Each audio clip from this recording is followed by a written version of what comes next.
اسمعوا صوت السماء جاء المسيح جاء المسيح۔ اب خلاصہ کلام یہ کہ خدا تعالیٰ کی یہ 4 صفتیں ہیں جو قرآنی تعلیم اور تحقیق عقل سے ثابت ہوتی ہیں، اور من جملہ ان کے رحیمیت کی صفت ہے جو تقاضا کرتی ہے کہ کوئی انسان دعا کرے تا اس دعا پر فیوض الہی نازل ہوں۔ ہم نے براہین احمدیہ اور کرامات الصادقین میں بھی یہ ذکر لکھا ہے کہ کیوں کر یہ 4 صفتیں لف و نشر مرتب کے طور پر سورہ فاتحہ میں بیان کی گئی ہیں، اور کیوں کر صحیفہ فطرت پر نظر ڈال کر ثابت ہوتا ہے کہ اسی ترتیب سے جو سورہ فاتحہ میں ہے یہ 4 صفتیں خدا کی فعلی کتاب قانون قدرت میں پائی جاتی ہیں۔ اب دعا سے انکار کرنا یا اس کو بے سود سمجھنا یا جذب فیوض کے لیے اس کو ایک محرک قرار نہ دینا گویا خدا تعالیٰ کی تیسری صفت سے جو رحیمیت ہے انکار کرنا ہے، مگر یہ انکار در پردہ دہریت کی طرف ایک حرکت ہے، کیونکہ رحیمیت ہی ایک ایسی صفت ہے جس کے ذریعے سے باقی تمام صفات پر یقین بڑھتا اور کمال تک پہنچتا ہے۔ وجہ یہ کہ جب ہم خدا تعالیٰ کی رحیمیت کے ذریعے سے اپنی دعاؤں اور تضرعات پر الہی فیضوں کو پاتے ہیں اور ہر ایک قسم کی مشکلات حل ہوتی ہیں تو ہمارا ایمان خدا تعالیٰ کی ہستی اور اس کی قدرت اور رحمت اور دوسری صفات کی نسبت بھی حق الیقین تک پہنچتا ہے، اور ہمیں چشمدید ماجرا کی طرح سمجھ آ جاتا ہے کہ خدا تعالیٰ در حقیقت حمد اور شکر کا مستحق ہے، اور در حقیقت اس کی ربوبیت اور رحمانیت اور دوسری صفات سب درست اور صحیح ہیں، لیکن بغیر رحیمیت کے ثبوت کے دوسری صفات بھی مشتبہ رہتی۔ ظاہر ہے کہ امر مقدم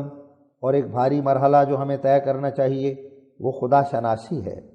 اور اگر ہماری خدا شناسی ہی ناقص اور مشتبہ اور دھندلی ہو تو ہمارا ایمان ہرگز منور اور چمکیلا نہیں ہو سکتا، اور یہ خدا شناسی جب تک کہ رحیمیت کی صفت کے ذریعے سے ہمارا چشمدید واقعہ نہ بن جائے تب تک ہم کسی طرح سے اپنے رب کریم کی حقیقی معرفت کے چشمے سے آب زلال نہیں پی سکتے۔ اگر ہم اپنے تئیں دھوکہ نہ دیں تو ہمیں اقرار کرنا پڑے گا کہ ہم تکمیل معرفت کے لیے اس بات کے محتاج ہیں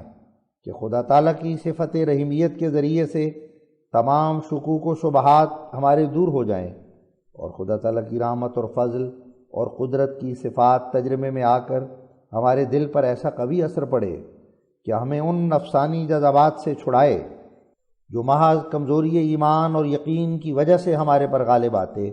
اور دوسری طرف رخ کر دیتے ہیں۔ کیا یہ سچ نہیں کہ انسان اس چند روزہ دنیا میں آ کر بوجہ اس کے کہ خدا شناسی کی پرزور کرنیں اس کے دل پر نہیں پڑتی ایک خوفناک تاریکی میں مبتلا ہو جاتا ہے، اور جس قدر دنیا اور دنیا کی املاک اور دنیا کی ریاستیں اور حکومتیں اور دولتیں اس کو پیاری معلوم ہوتی ہیں، اس قدر عالم معاد کی لذات اور خوشحالی حقیقی کی جستجو اس کو نہیں ہوتی۔ اور اگر کوئی نسخہ دنیا میں ہمیشہ رہنے کا نکلے تو اپنے منہ سے اس بات کے کہنے کے لیے تیار ہے کہ میں بہشت اور عالم آخرت کی نعمتوں کی خواہش سے باز آیا۔ بس اس کا کیا سبب ہے؟ یہی تو ہے کہ اللہ تعالیٰ کی وجود اور اس کی قدرت اور رحمت اور وعدوں پر حقیقی ایمان نہیں۔ بس حق کے طالب کے لیے نہایت ضروری ہے کہ اس حقیقی ایمان کی تلاش میں لگا رہے اور اپنے تئیں یہ دھوکہ نہ دے کہ میں مسلمان ہوں اور خدا اور رسول پر ایمان لاتا ہوں، قرآن شریف پڑھتا ہوں،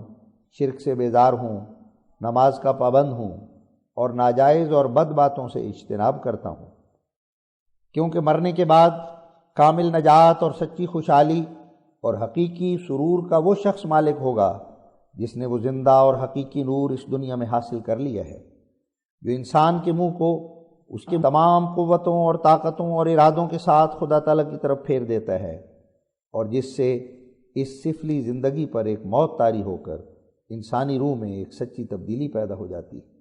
وہ زندہ اور حقیقی نور کیا چیز ہے